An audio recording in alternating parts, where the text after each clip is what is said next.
Audio du livre Rien, c'est déjà tout. Chapitre 4. Transmutation en précompensation. Grand A. Poétisation. Petit 1. Tu es la poussière. Nota bene. La poétisation est une forme artistique que j'ai utilisée pour évacuer des parts de traumatisme. Je me suis servi également d'autres vecteurs artistiques comme la peinture, l'écriture, le chant, la danse, la sculpture, la poterie, etc. pour neutraliser et transmuter la négativité des faits que j'ai vécus, donc le stress, le chagrin, la culpabilisation, etc. Le retour au positif se fait de lui-même, de manière naturelle, ensuite, petit à petit, au fur et à mesure.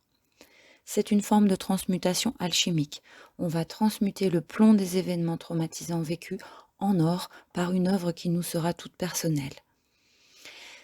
Ici, je vous présente la poétisation des faits que j'ai effectués après la séparation avec Léon, donc après avoir conscientisé qu'il était un manipulateur pervers narcissique. J'ai cherché mon inspiration dans mes sorties hors du corps et les messages que j'y ai reçus également, puisque pour moi, tout est lié.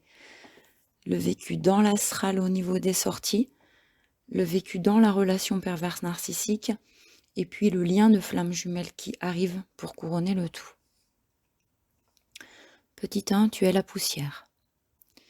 Tu es la poussière. Un vieil Amérindien me l'avait dit, mais ton charme avait déjà été jeté. Doucement, avec le temps, tu as tout recouvert. Tu m'as étouffé, sali. Rien ne t'a lavé de tes péchés, ni mes larmes, ni mes pluies de baisers, ni mes vagues de caresses. Alors j'ai arrêté avant de te sacrifier mon sang et celui de mes enfants. Quand j'ai compris grâce à eux et leur lumière d'innocence que lui non plus n'aurait pas suffi à combler le vide infini de tes sentiments. Mon amour à moi, il vivait, il était l'eau. Tu l'as senti de loin, toi, poussière, l'énergie vivace qu'il dégageait. Alors tu l'as observé, et comme un miroir, tu t'en es servi pour fabriquer un mirage parfait des couleurs que je voulais voir dans ton âme. Tu as écroulé mes barrages émotionnels et libéré la masse sentimentale abyssale que je portais en moi. C'était au printemps 2013 qu'ainsi tu m'as pénétré l'esprit de ton pollen aux particules accablantes. Tu t'es mêlé au vent chaud et froid pour me perdre, et avant l'hiver déjà, tu avais fait geler l'océan de tendresse pour toi qui emplissait mon cœur. À savoir que l'eau stérile gèle à moins 20 degrés Celsius, elle gèle à 0 seulement quand il y a présence de poussière. C'est une petite note à bene au milieu du poème, mais qui était nécessaire pour la compréhension du poème. Je continue. Anesthésiant mon estime, déboussolant mes repères, ta danse macabre avait commencé.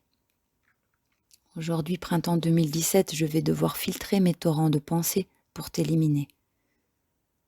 Mais d'abord, il me faudra du temps pour fondre la glace en moi que tu as engendrée. Je vais attendre que les souvenirs doux se m'en fondent et s'écoulent sur mon cahier de papier. Je méditerai pour vaincre tes bactéries qui ont fait de toi une drogue pour moi, celle qui me pousse à la dépression. Je retournerai voir le vieil Amérindien et je ferai attention de bien interpréter ses paroles cette fois, puisqu'elles me guident. Sa force me pousse à découvrir la mienne, à oublier la peur. Avec lui, j'ai déjà traversé les murs de ta prison où couraient les araignées. En toi, poussière, elles ont tissé leur toile où je m'étais engluée. Dans mon filtre chaque jour, je récupère un grain de toi, un grain que je croyais poussière d'étoile un peu magique ou poussière du temps, qui me semblait être un atout dans notre couple. Et oui, poussière, tu te rappelles, il y a longtemps, tu étais mon ami. Même cet ami-là, je comprends aujourd'hui qu'il n'a jamais existé. Non, cette poussière que tu es n'a rien de féerique, au contraire. Ce grain-là représente tes mains que j'ai tant aimées. Comme un diamant sur une couronne, elle me fascinait. Cette image est filtrée. J'y ai ôté les paillettes de mon amour. J'ai maintenant juste la réalité. Des mains qui ont tellement trop manipulé qu'elles sont en sang. Arraché la peau par en lambeaux. C'est les souffrances de toutes ces femmes, ces enfants à qui tu as fait du mal, qui les recouvrent aujourd'hui. Pour les retenir afin que tes proies ne t'échappent, tu as supporté sans problème qu'elles soient lacérées. Tu continues de les faire jouer, de les tendre pour hameçonner au passage une nouvelle ingénue au cœur trop plein de candeur. Un jour, tu as voulu te jeter dans le vide. J'ai eu tellement peur que le vent t'emporte. Mais en aspirant à ce que tu restes en vie, je ne savais pas que je t'encourageais à t'accumuler poussière, partout. Je te cachais, je continuais de voir ce mirage de poussière magique pleine de couleurs. Quand tu as voulu m'empêcher l'air d'entrer dans ta gorge, c'est finalement la mienne que tu emplissais.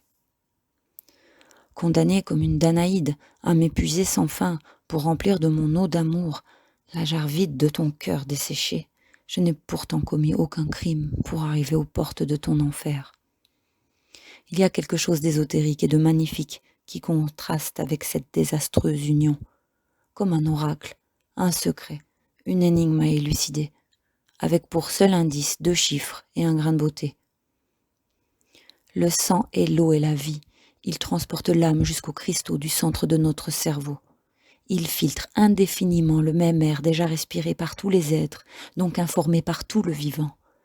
Puisque l'eau s'évapore, elle se mêle à l'air et ainsi tout est lié. Eau, air, homme qui respire et boit. Voilà, petite nota bene encore sur ce poème. L'hypophyse constituée de cristaux d'apatite irrigués en permanence par un réseau micro-sanguin. C'est d'elle que je parle quand je parle des cristaux du centre de notre cerveau.